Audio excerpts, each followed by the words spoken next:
하나님의 말씀 마태복음 9장 1절부터 보시겠습니다.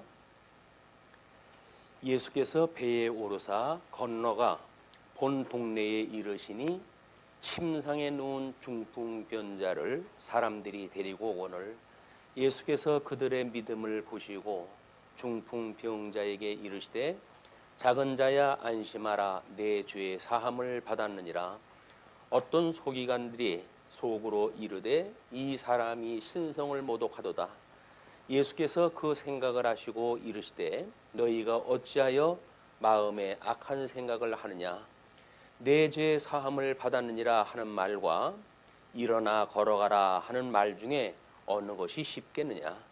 그러나 인자가 세상에서 죄를 사하는 권능이 있는 줄을 너희로 알게 하려 하노라 하시고 중풍병자에게 말씀하시되 일어나 내 침상을 가지고 집으로 가라 하시니 그가 일어나 집으로 돌아가거늘 무리가 보고 두려워하며 이런 권능을 사람에게 주신 하나님께 영광을 돌리니라.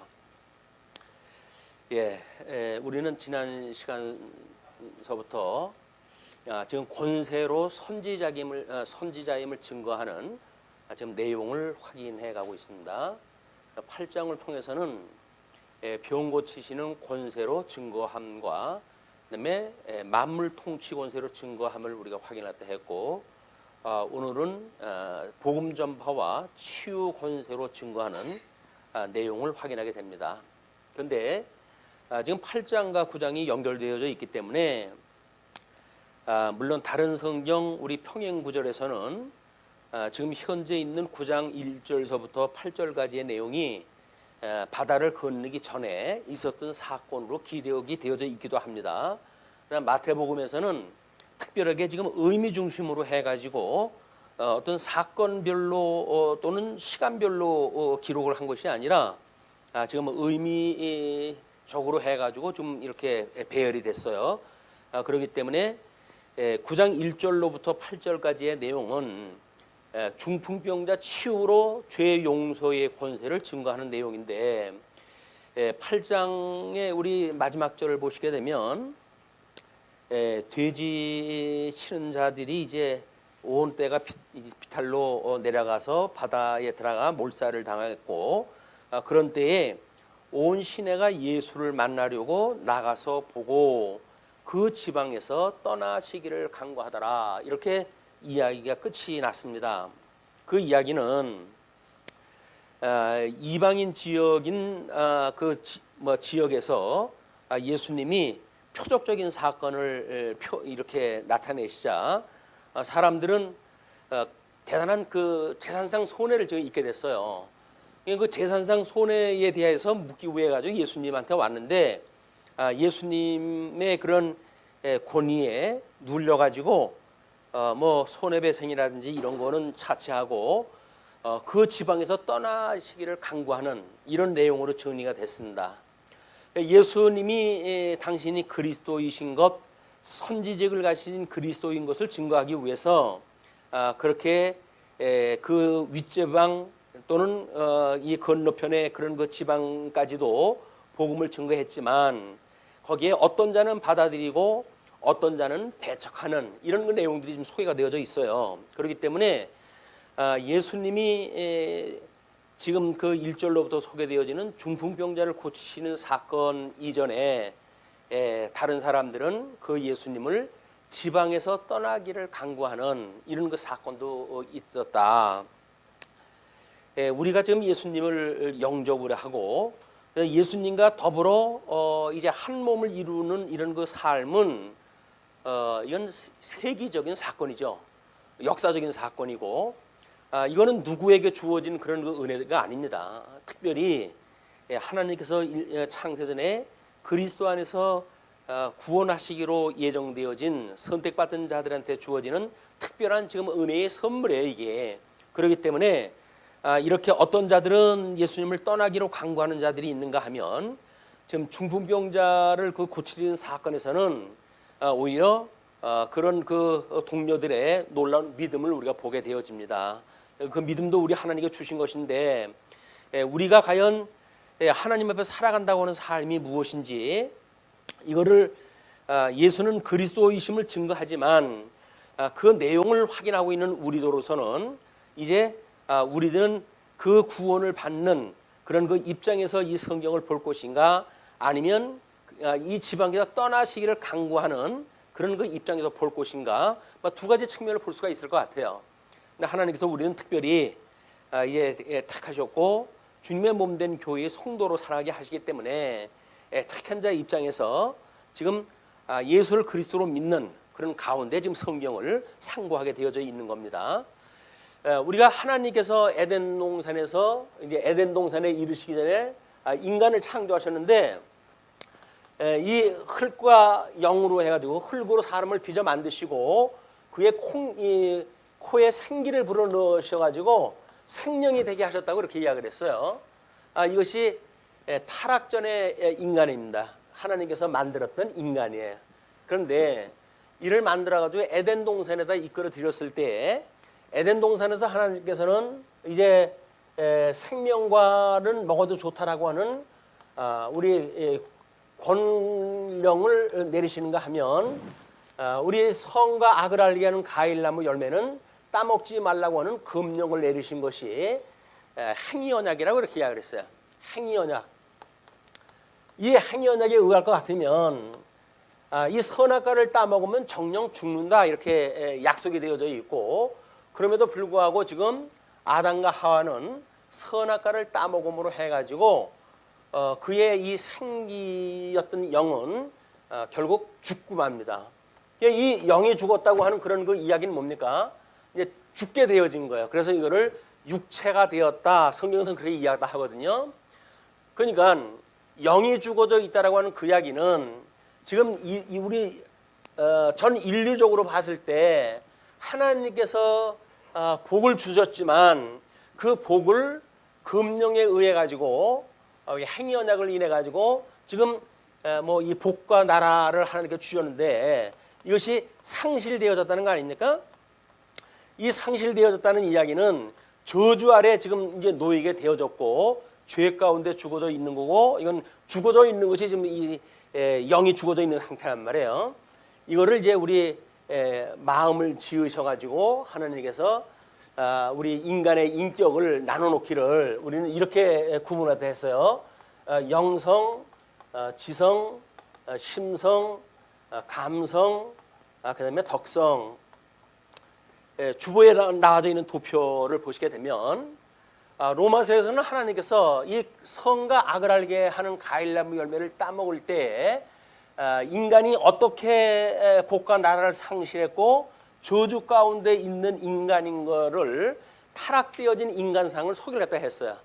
하나님께서 그들로 하여금 이 어둠과 더러움에 내어버려 두고 이걸 이제 어둠과 더러움에 내어버려 둔 상태예요. 그렇기 때문에 이 인간의 심성은 상실한 마음이 되어졌다고 이렇게 이야기했어요. 상실한 마음.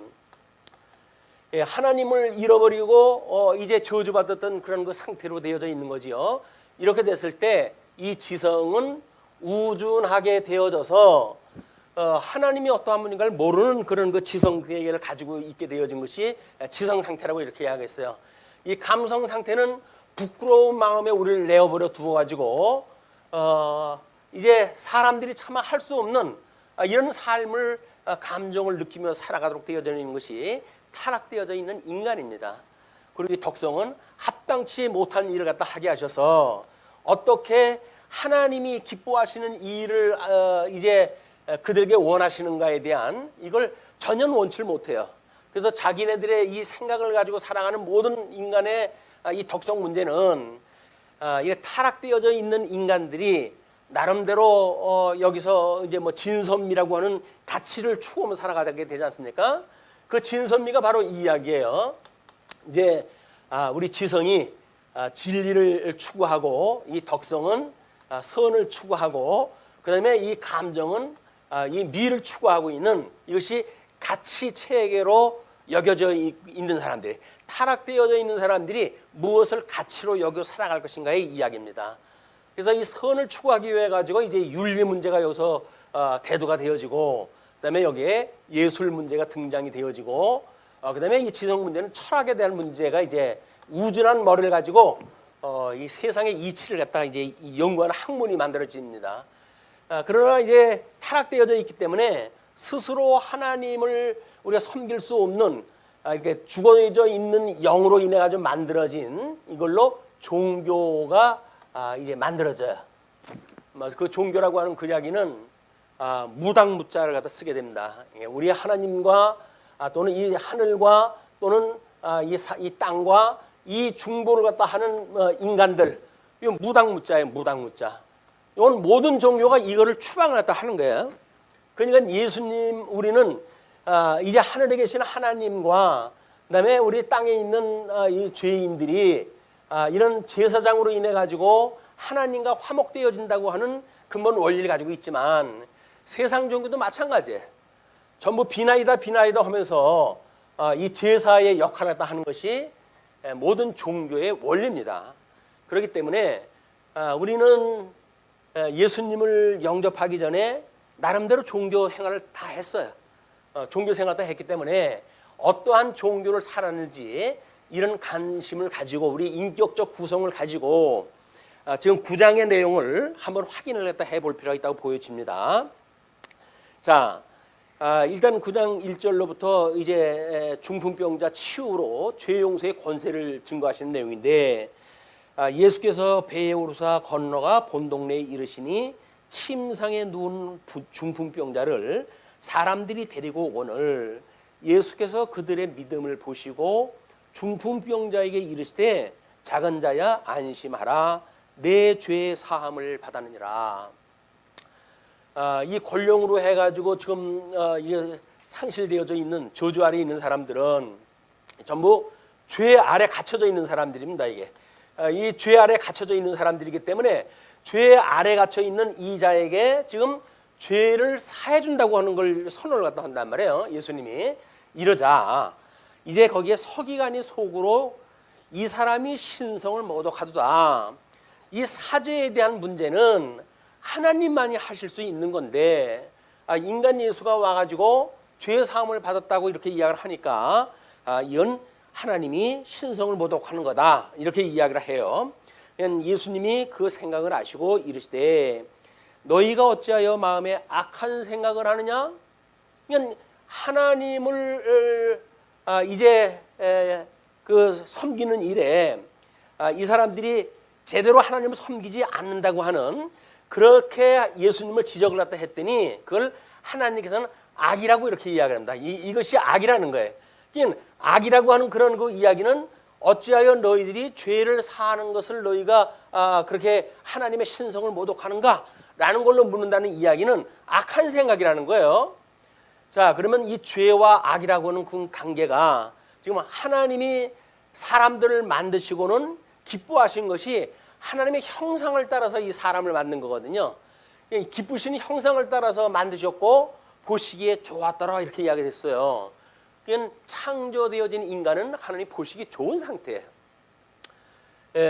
그래서 우리는 이제 웨스트민스터 신앙 고백에서 우리가 창조되어진 인간은 자유의지가 가지고 있음으로 해서 하나님을 스스로 경외하는 자리에 있는 것으로 그렇게 소개가 되어졌던 겁니다.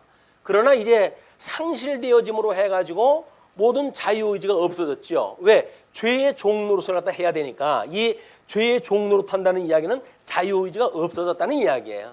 그걸 우리가 이제 노예의지다 이렇게 이름을 갖다 하는 겁니다. 그러니까 만들어질 때서부터 자유의지가 없는 것이 아니라 상실되어졌을 때 우리는 자유의지를 상실하게 되어졌고, 그러므로 죄의 종노릇하게 되어졌다. 이제 그런 그 상태가 되어진 거예요. 그러니까 이런 상태로 되어진 인간들에게 예수님이 지금 이 생명과 되신 예수님으로 해가지고 우리 중보자로 해가지고 이 땅에 오신 거 아니에요. 예수님이 이 죄악에 있는 백성들을 구원하시기 위해서 예수님이 인간의 모습을 입고 이 땅에 오셨단 말이에요. 그렇게 해가지고 지금 이 죄 아래 종노릇을 갖다 하고 있는 중풍병자에게 사죄를 선언을 갖다 하는 겁니다. 그렇게 이야기를 했더니 서기관들은 속으로 신성을 모독한다고 이야기를 하고, 예수님께서는 마음에 악한 생각을 한다 이렇게 이야기를 하시면서 내 죄의 사함을 받았니라 하는 말과 일어나 걸어가라 하는 말 중에 어느 것이 쉽겠느냐? 우리는 이제 예수님을 믿기 전서부터도 이런 상태로 살아갔다고 이야기를 했어요. 누구든지 종교 생활을 다 했어요. 나름대로 뭐 요즘은 이제 그 무신론에 대한 것도 무신론이 확정할 수 없다고 뭐 어떤 사람이 이제 책을 썼더라고요. 그만큼 종교에 관심이 많은 때예요.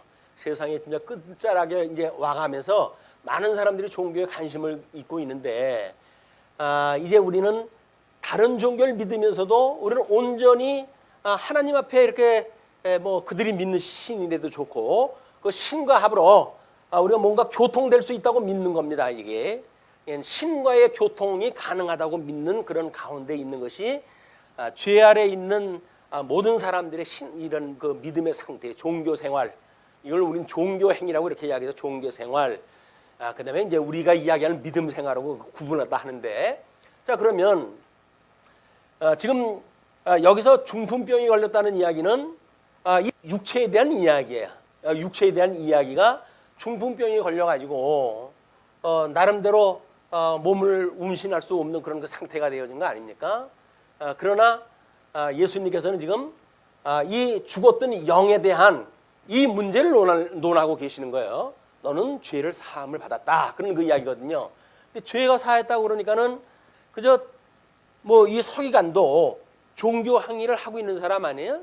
유대교를 그 사람 믿고 있는 거니까 이 유대교라고 하는 종교 생활을 하고 있는 서기관의 입장에서는 아니 어떻게 중풍병자 걸린 자를 죄를 사했다고 말할 수가 있느냐라고 봤다는 이야기는 영적 부분을 보지 못하고 그냥 이 육체에 대한 변화에 대한 이 이야기를 가지고 그 병을 고친 예수님이 사제에 대한 문제가 아니라 그냥 몸을 고쳐준다고 한다면 누구든지 그걸 인정을 해요. 왜?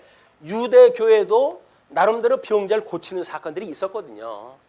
그러니까는 병자를 고친다고 한다면 뭐 누구든지 이야기를 할 수가 있죠. 그러나 지금 사제를 갖다 받았다고 이야기를 하니까 서기관이 지금 문제 제기라도 한 거 아니겠어요?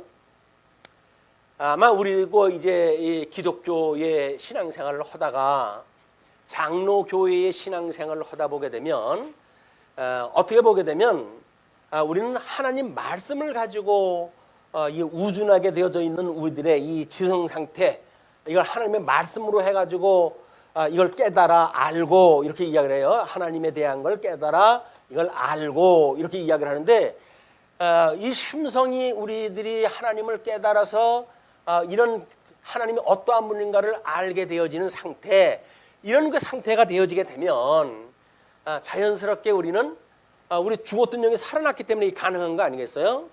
근데 그렇지 못한 자들은 이 죽었던 영이라든지 이런 거는 볼 수가 없는 거예요. 그러니까는 지금 서기관은 아니 여기에 지금 중풍병 걸린 걸 고쳐주는 거는 좋은데 죄 사했다고 하는 그런 이야기를 할 수가 있느냐, 그런 그 이야기예요. 그러나 예수님은 지금 이렇게 이야기를 하십니다. 내 죄의 사함을 받았니라 하는 말과 일어나 걸어가라 하는 말 중에 어느 것이 쉽겠느냐? 그냥 이 몸뚱아리를 고쳐주는 것하고 죽었던 영을 살려주는 것하고 어느 것이 더 쉽겠냐? 그런 그 이야기를 갖다 물어요. 이제 뭐 서기관이 그랬다고 해서 알아들을 얘기인지 모르겠지만 예수님께서 그렇게 이제 질문을 딱 하시거든요. 그러나 인자가 세상에서 죄를 사하는 권능이 있는 줄을 너희로 알게 하려 하노라. 예수님이 상실되어졌던 것을 회복을 하시는 이런 그 메시아로 오신다고 한다면 마땅히 권능이 있어야 가능한 일이에요. 이걸 회복할 수 있는 권능이 있어야 된 분이기 때문에 내가 지금 죄를 사할 수 있는 권세가 있음을 보여주기 위해서 지금 너희들한테 이렇게 이야기를 한 거야 라고 선언했다 하죠. 그러면서 이제 그 중풍병자에게 말씀하시되 일어나 내 침상을 가지고 집으로 가라 하시네요. 지금 병을 고쳐준다는 얘기는 없었어요. 예수님은 그냥 내 죄의 사함을 받았느니라 이렇게 이야기를 했는데, 그래놓고 이런 문제가 제기가 되어지니까 예수님께서 그 중풍병자한테 하는 이야기가 내 침상을 걷어가지고 가라 이렇게 해. 가라. 지금 움직일 수 없는 그 환자인데 주님께서는 가라라고 이야기를 하는 거예요. 그러니까 그가 일어나 집으로 돌아가거늘. 이것이 하나님의 권능이에요. 우리 예수 그리스도의 권능. 우리는 예수님이 죄에서 구원하시고 성도로 살아가게 되어지는 것이 마치 우리들이 어떤 의지를 가지고 되어지는 가는 것 같지만 주님께서 주시지 않는 권능을 가지고는 할 수가 없어요. 그래서 우리 예수님은 승천하시면서 내가 보혜사 성령을 보내줄 터인데 이 성령이 임하시게 되면 너희들은 권능을 얻고 그리고 땅끝까지 이르러서 나를 증거하는 증인이 될 것이다 라고 이야기를 했단 말이에요. 그러니까 이 권능이라고 하는 그 이야기는 하나님께서 주시는 능력이에요. 우리가 예수를 그리스도로 믿었고 만약에 사망 권세에 있는 자들에게 예수 그리스도를 증거했다고 한다면 우리는 하나님의 능력이 드러난 거예요. 우리는 그런 게 능력으로 보이지는 않잖아요. 귀신이라도 내쫓고 이런 데 모를까. 예수님 믿으세요. 예수님 믿어야 하나님 나라 갑니다. 우리가 이야기를 했다고 한다면 그걸 권능으로 보는 사람들은 없을 거예요. 그러나 성경에서는 성령이 오시면 너희들이 권능을 받고 그리고 땅끝까지 이르는 나의 증인이 되어진다고 그랬어요. 우리 증인의 삶을 산다는 이야기는 하나님의 권능이 드러나는 일이거든요. 그런데 장로교회에서 우리가 신앙생활을 하다가 말씀 중심의 신앙생활을 하다 보니까 말씀만 가지고 내가 권능이 있다고 하는 걸 확인하기가 힘들어지는 거야. 그때 마침 하나님께서는 한국교회에 신비주의의 운동을 번창을 시키게 되어지고 유명한 우리 신비주의 운동했던 그런 그 교파에 의해 가지고 개만 방언을 못하지 사람이 어떻게 방언을 하지 못할 수가 있냐라는 망발을 갖다 해가지고 망발임에도 불구하고 장로교의 많은 사람들이 그 말에 미혹되기 시작을 합니다. 그래서 그동안 섬겼던 장로교회를 떠나가지고 그렇게 신비로운 현상이 일어나는 그런 교회로 옮기기 시작을 해요. 그걸 신비주의라고 그렇게 이야기를 하는 겁니다. 신비로운 거에 대해 우리가 관심을 갖고 있는데 그래서 오늘 특별히 주보의 그 상단부에다 이 말씀을 소개해드렸어요. 누가복음 10장 20절을 보게 되면 예수님이 제자들을 이제 그 복음의 그 증거를 갖다 하는 증인으로 해가지고 파송을 갖다 한 이후에 보고를 받을 때 이 상태입니다. 그 복음을 받을 때 제자들이 주님 정말 우리가 이 권능이 많네요. 우리가 복음을 증거하니까 귀신이 나가고 환자가 일어나고 이런 그 일들이 일어납니다 라고 이야기를 합니다. 제자들이 그때까지 생각한 것도 이 권능을 통해 가지고 예수님한테 자랑을 하고 싶었던 거예요. 맞아, 이런 일이 일어나야 권능이지 생각을 했는데 예수님께서는 의외의 대답을 하셔요. 뭐라고 그럽니까? 이제 그러나 귀신들이 너희에게 항복하는 것으로 기뻐하지 말고 너희 이름이 하늘에 기록되는 것으로 기뻐하라 하시니라. 신비주의적인 어떤 현상에 우리가 마음이 빼앗긴다고 한다면 우리는 창세전서부터 예수 그리스도 안에서 선택되어졌고 그래서 이 선택되어진 자들한테 이 근본 언약이 이제 우리 이 근본 언약은 우리 예수 그리스도의 예정으로부터 말미암은 거 아닙니까? 예정으로부터 말미암은 그래서 예수 그리스도 창세전에 그리스도 안에서 예정되어진 성도들인데 하나님의 말씀을 가지고 우리가 중생되어졌고 죽었던 영이 살아났고 그래서 예수 그리스도로 말미암아 우리가 하나님과 한 몸이 되어지고 교통이 가능하고 하나님의 사랑을 확인한 자들이 그 사랑의 모습을 실현하는 것이 형제의 사랑이란 말이에요. 오늘 사랑이라는 것이 어떻게 뭘 해야 사랑이라고 그러는데 그 원리를 보게 되면 우리 죽었던 우리가 하나님과 사랑이 가능해졌어요. 그러면 하나님과의 사랑과 인간과의 사랑이 다를까요? 똑같은 사랑이? 사랑이라고 하는 원형은 같은 거예요. 그러니까 하나님 앞에 사랑이 확인되어졌다고 한다면 그 확인되어진 사랑을 이웃하고 나누면서 사는 게 사랑이에요. 거기서 배고픈 사람한테 밥 주고 그러는 것이 사랑이 아니라 물론 사랑의 일부에 그런 것이 포함될 수는 있겠죠. 그러나 사랑은 바로 생명의 교통입니다. 교통. 예수 그리스도로 말미암아 우리가 생명을 얻고 새 생명을 얻은 자들이 주님의 몸된 교회의 한 그 교인이 되어진다고 한다면, 성도가 되어져서 하나님 나라의 백성으로 살아간다고 한다면 하나님께서 받았던 사랑을 피차 증거하면서 살아가는 거예요. 아유, 나는 이런 사랑을 받았어요. 당신은 어떤 사랑을 받았나요? 그게 교통이에요. 그게 교제예요. 근데 우리는 그런 거를 오히려 다른 사람이 아유, 저는 이런 사랑을 받았어요 라고 그러면 아유, 그게 무슨 사랑입니까? 라고 해가지고 이런 미혹되어져 있는, 잘못되어져 있는 신앙을 가지고 자랑을 삼기도 하잖아요. 그건 잘못되어진 사랑이에요. 성경에서 말하는 사랑은 하나님께서 우리를 사랑하신 사랑과 이웃하고 사랑하는 사랑이 똑같은 사랑이에요. 왜? 예수 그리스도로 말미암아 우리가 새 생명을 다시 회복되어졌거든요. 영생을 얻게 되어졌거든요. 영생을 얻은 자들이 예수님을 머리로 해서 하나의 주님의 몸된 교회가 되어졌기 때문에 어떻게 성도들과의 교제를 나누는가, 그를 사도신경에서는 성도의 교통과 이렇게 이야기를 해요. 성도들의 교통이 이 사랑으로 교통을 하는, 사랑으로 교통. 그런데 사랑으로 교통을 안 하고 자기 멋대로 살면서 아, 나는 하나님이 사랑을 받았어요. 그건 뭘로 증명이 돼요? 하나님 앞에 사랑받았다는 이야기는 성도들의 교통을 통해 가지고 이게 우리 교감이 되어지는 건데, 우리 감정 문제, 이걸 우리가 공감이라고 이렇게 이야기하잖아요. 공감. 그러니까 하나님으로 말미암아 우리가 사랑을 깨달았다고 한다면 마땅히 그 사랑으로 공감을 느끼며 살아가는 거예요. 공감이라고 하는 것은 우리가 같은 그 감정이 우리가 느껴지는 이런 상태에 살아가는 것이 성도들의 교통입니다. 우리 성도의 교통이 얼마나 중요한지 사도신경에서 그렇게 이야기를 하는 거예요. 그래서 성령을 믿사오며 주님의 몸된 공교회와, 주님의 몸된 공교회와 그리고 성도의 교통과 라고 하는 그 이야기가 사랑이라고 하는 관계를 설명하는 압축적인 설명이에요. 그러니까 한국교회에 역사적으로 변질되어져 있는 신비주의적인 이런 데에 만약에 우리가 함몰되어져 있다고 한다면 성경을 통해서 끊임없이 회복이 돼야 돼요. 이것이 구원에 이르는 역사예요. 권능을 받는 역사고, 말씀을 통해 가지고 우리가 예수가 그리스도로 믿어지고 그러므로 우리 하나님과 교통이 되어졌다고 한다면 이건 하나님의 능력이 아니면 안 되는 일이에요.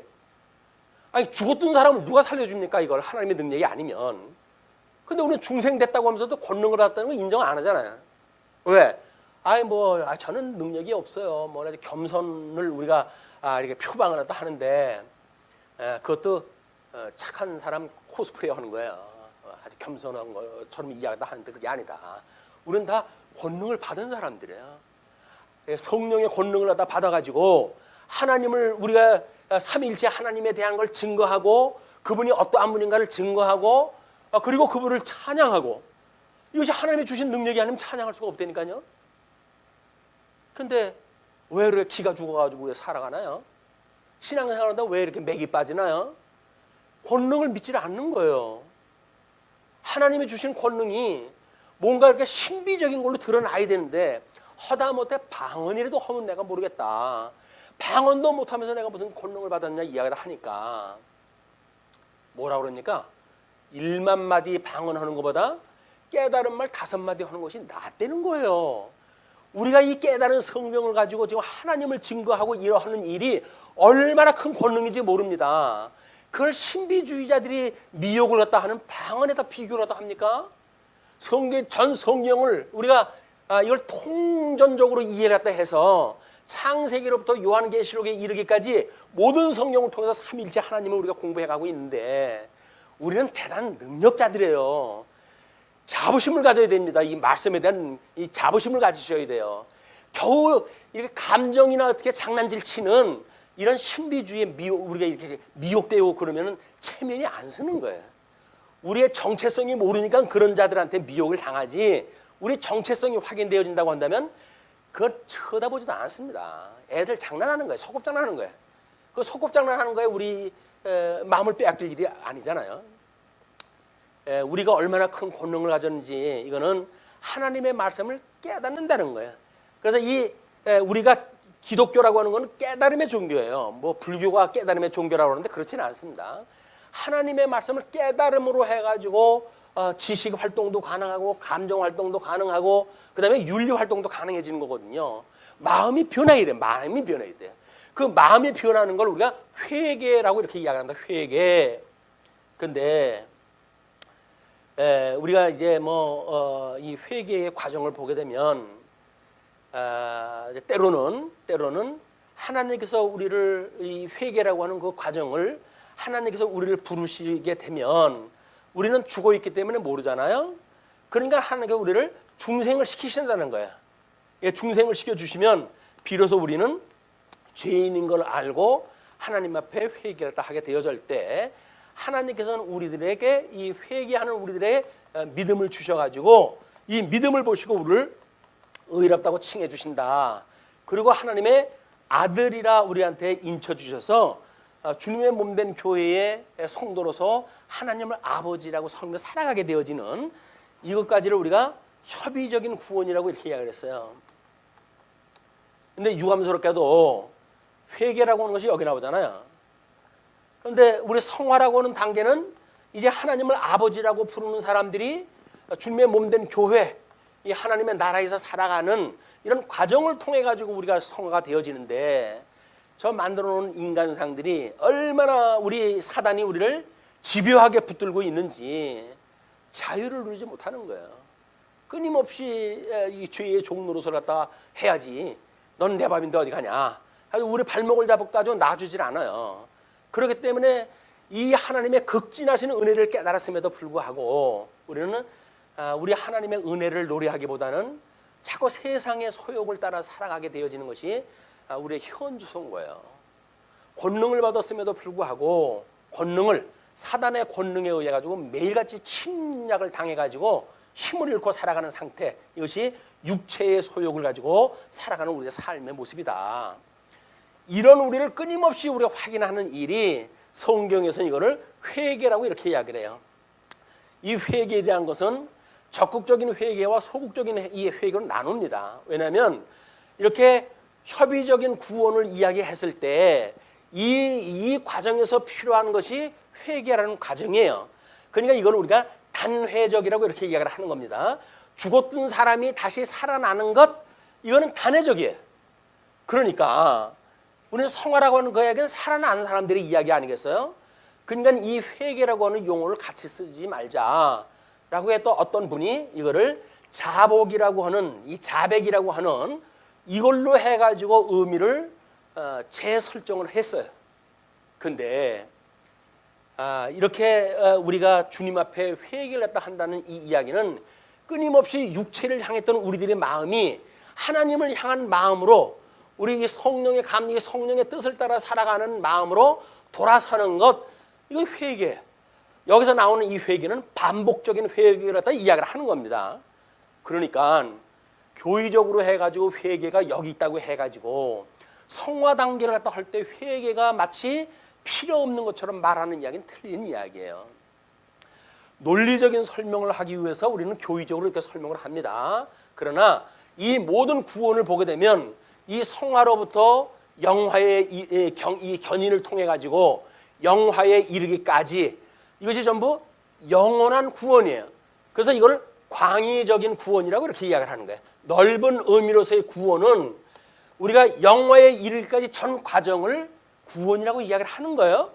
그러면 영원한 구원, 여기서 말하고 있는 우리들의 이 구원이 영원한 구원이라고 한다면 우리는 여기서 말하고 있는 이 단회적이라고 했던 이 회개가 그냥 단회적인 사건으로 해가지고 끝이 나고 말까요? 영원한 구원이라고 한다면 이 영혼은 여기서도 계속 되어지는 거예요. 이게 이 안에 있는 것이 영원한 거란 말이에요. 그러니까 이 영원한 이 구원에 대한 의미를 모르게 되면 우리는 영생을 얻었다, 그래서 새로운 피조물이 되어졌다, 이제는 하나님의 아들이다 라고 선언이 되어졌고 믿고 있음에도 불구하고 여기에서 회개했던 이 회개가 모든 것이 다 끝난 걸로 생각이 들어서 성화 과정을 살아가면서 하나님 앞에 이 회개하는 이것이 우리가 멈춰버린 거예요. 그러나 우리 웨스트민스터 신앙고백이라든지 라서 말하는데 보게 되면 생명에 이르는 회개라고 하는 걸 가지고 우리가 얼마나 이 성화의 과정에서도 같은 회개를 갖다 해야 되는지를 피력을 하고 있어요. 그러니까 하나님의 뜻을 발견하게 되면 성경을 사모하고 성경을 읽고 상고하고 그러다가 나의 죄성을 깨닫게 되어지게 되면 우리는 끊임없이 하나님의 회개하는 거예요. 우리 하나님의 기도를 갖다 하는 게 뭡니까? 우리가 이렇게 잘못했군요, 주님. 그러니 나를 죽었던 나를 주님께 살리신 분 아닙니까? 그러니까 이 성화 과정에서 나를 온전케 해주세요 하는 것이 우리가 기도예요, 기도. 여기서 세상에 먹고 사는 거 구하는 게 아니라 우리 영원한 구원, 우리가 우리에게 죄인자를 사해 준 것처럼 우리를 사하시고 우리를 시험에 들게 하지 마시고 우리를 이 악에서 구원하다 해주세요 라고 하는 것이 우리 영원한 이 기도예요. 쉬지 않고 해야 될 기도란 말이에요, 이게.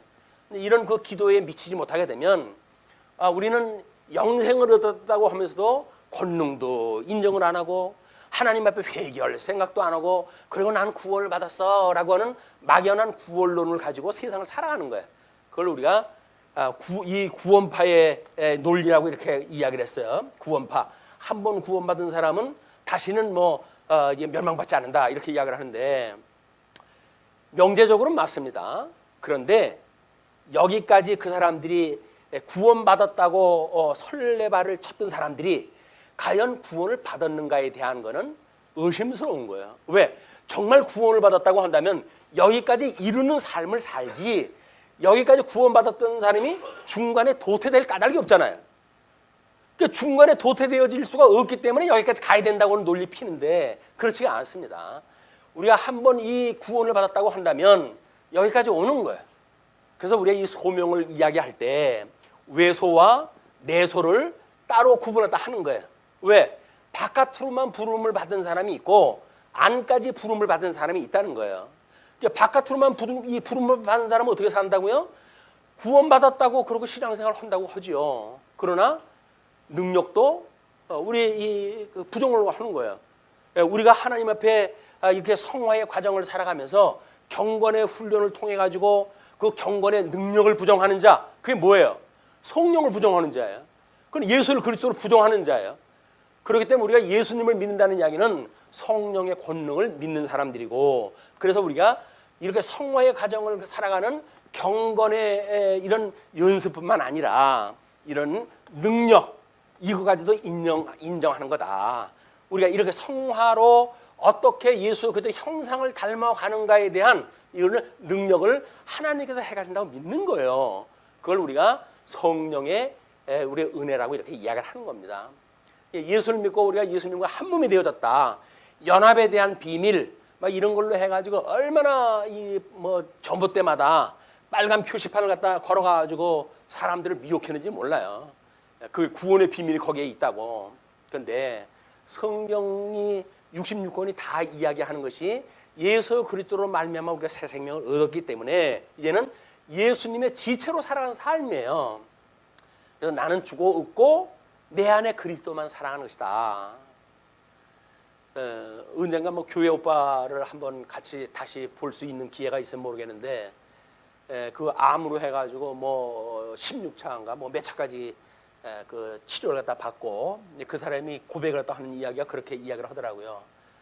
암이라고 하는 것은 많은 부분을 나한테 뺏어갔지만 나한테 오히려 더욱 좋은 것으로 준 게 많아. 자기 부인한테 위로를 그렇게 해요. 왜냐하면 만약 이런 절박한 상황이 아니면 예수 그때 이 구원이라고 하는 이 구원에 대한 심각성을 그렇게 알 필요가 없다는 거예요.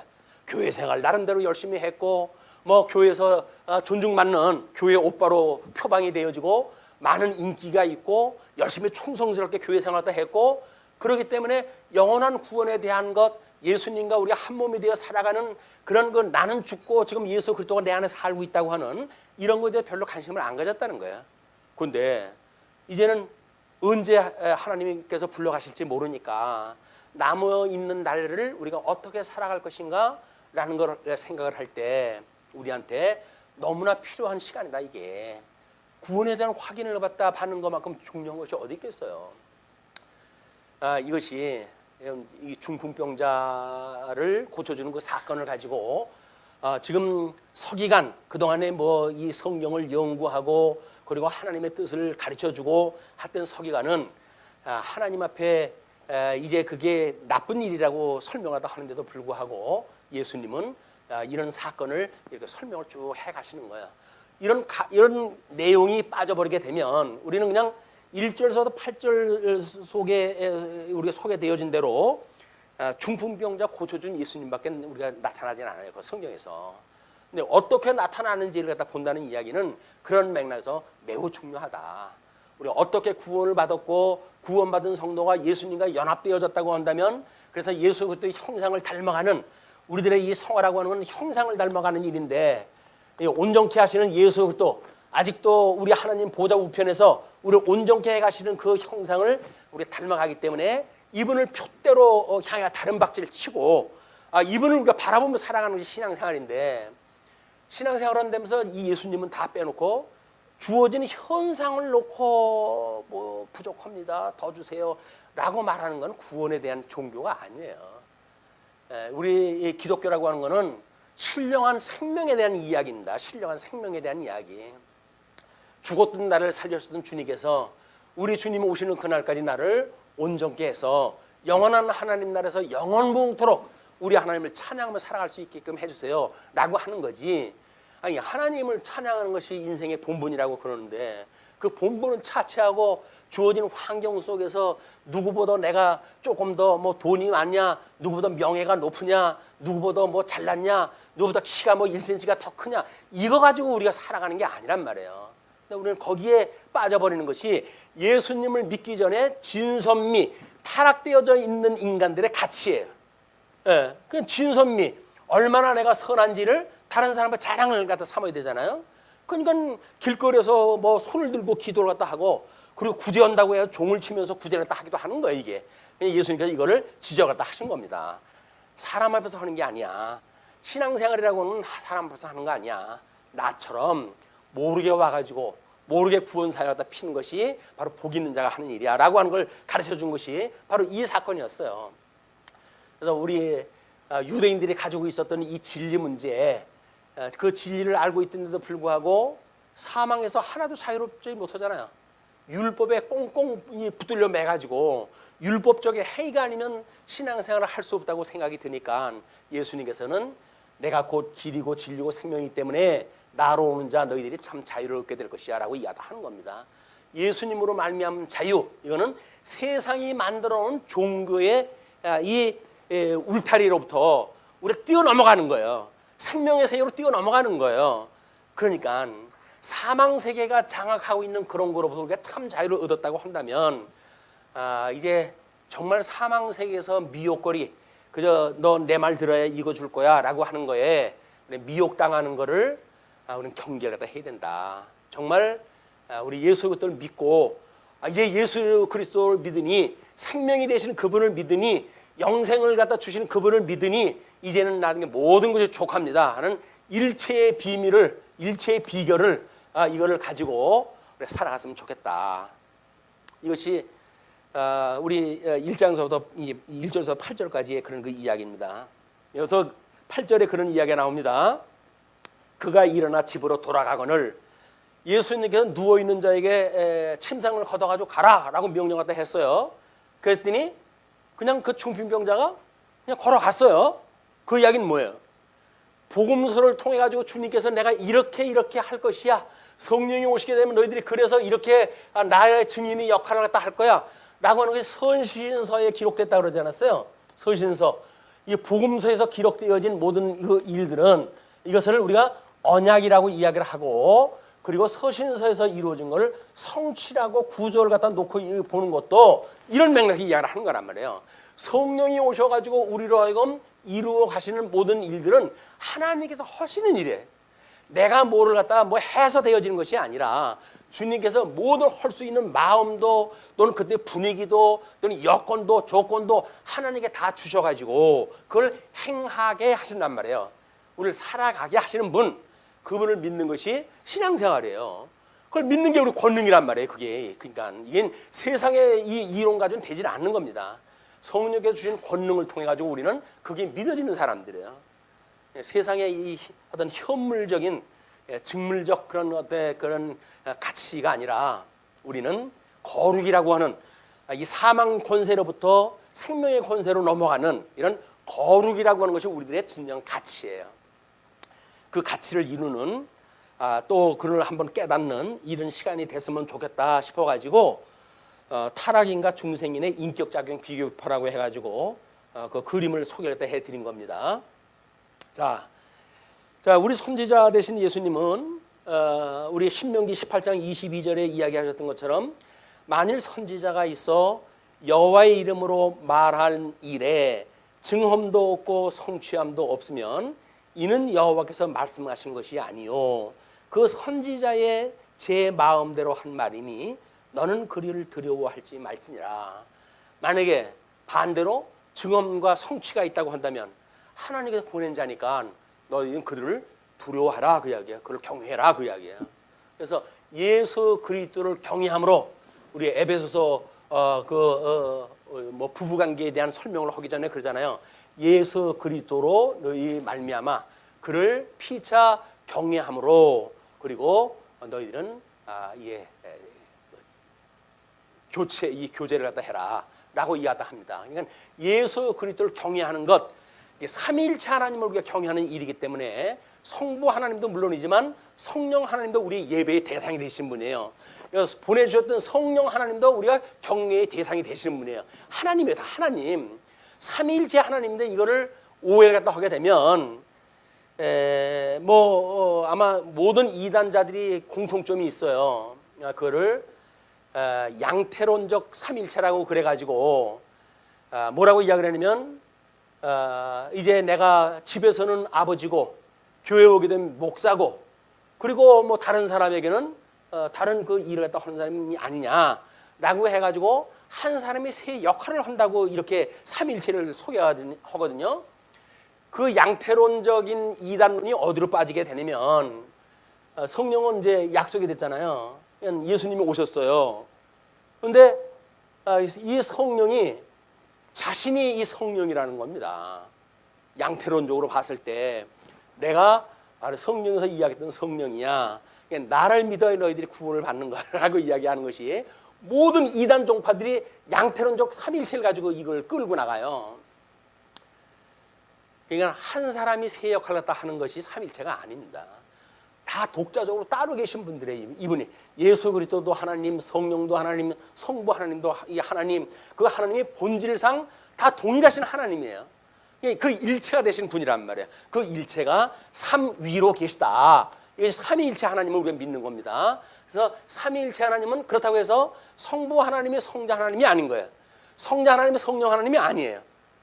그렇지만 성령도 하나님이고 성자도 하나님이고 성부도 하나님이에요. 그 이야기는 우리들이 이 좁은 소견으로 가지고는 무슨 이야기인지 제대로 이해가 안 된다라고 생각할 수밖에 없어요. 그러나 사도신경을 우리가 고백을 할 때마다 뭐라 합니까? 천지를 지으신 하나님 아버지를 내가 믿사오며 그러잖아요. 성부 하나님은 천지 창조를 하시고 그 다음에 우리 예정을 하신 그 하나님으로 믿는단 말이에요. 우리 에베소의 논리를 보게 되면. 그리고 우리 성자 하나님은 우리의 구속을 하시는 하나님으로 다 고백을 하지요. 그리고 이 성령 하나님은 인치심을 하시는 하나님이다. 그것이 창세전에 그리스도 안에서 예정되어진 자를 하나님의 사람으로 만들어 가시는 하나님의 사역이에요. 다 따로 그 사역을 하시지만 그렇다고 해서 그 삼위가 따로 세 하나님이라든지 또는 한 하나님이라든지 일신론을 주장한다든지 그것이 아니라 이것이 한하의 일체의 하나님, 삼위일체 하나님을 믿는 것이 우리들인 거예요. 그래서 우리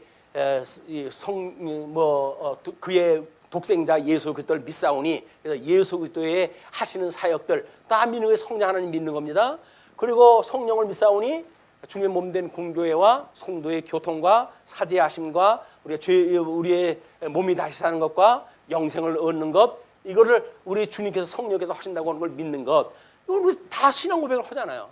그 신앙 고백을 하는 대로가 그게 삼일체예요.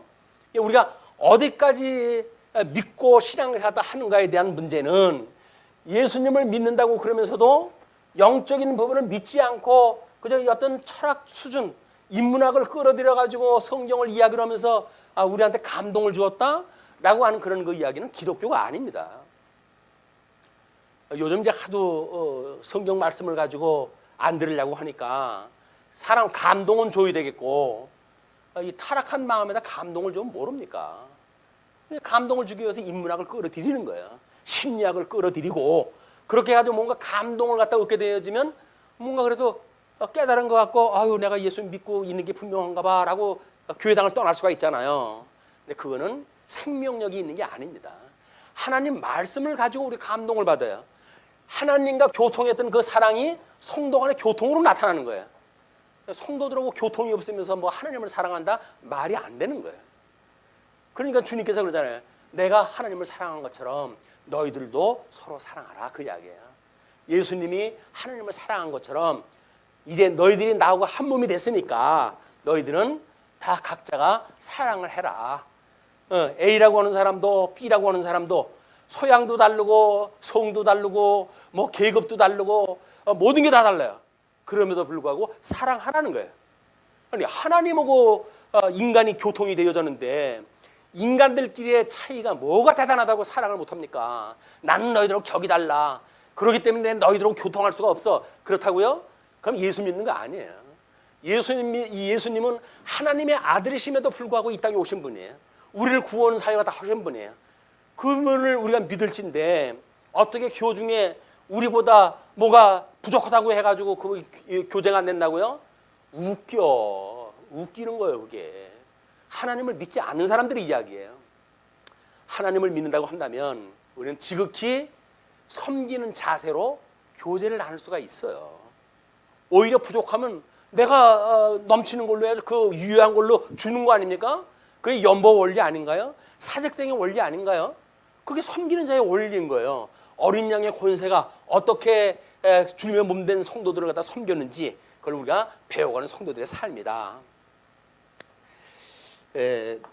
뭐 이제 그 우리 구장의 서론적인 이야기가 아마 앞으로의 이야기에 대부분의 어떤 그 큰 근간이 되어지기 때문에 그리고 8장서부터 연결되어진 그런 과정의 일이기 때문에 오늘은 특별히 1절로서부터 8절까지 이야기를 가지고 줄거리를 이제 구성을 했어요. 다음은 9절서부터는 그 사건별로 우리 읽어가면서 이 원리 안에 그걸 적용을 하면서 확인을 해가도록 하시겠습니다. 예, 기도하시죠.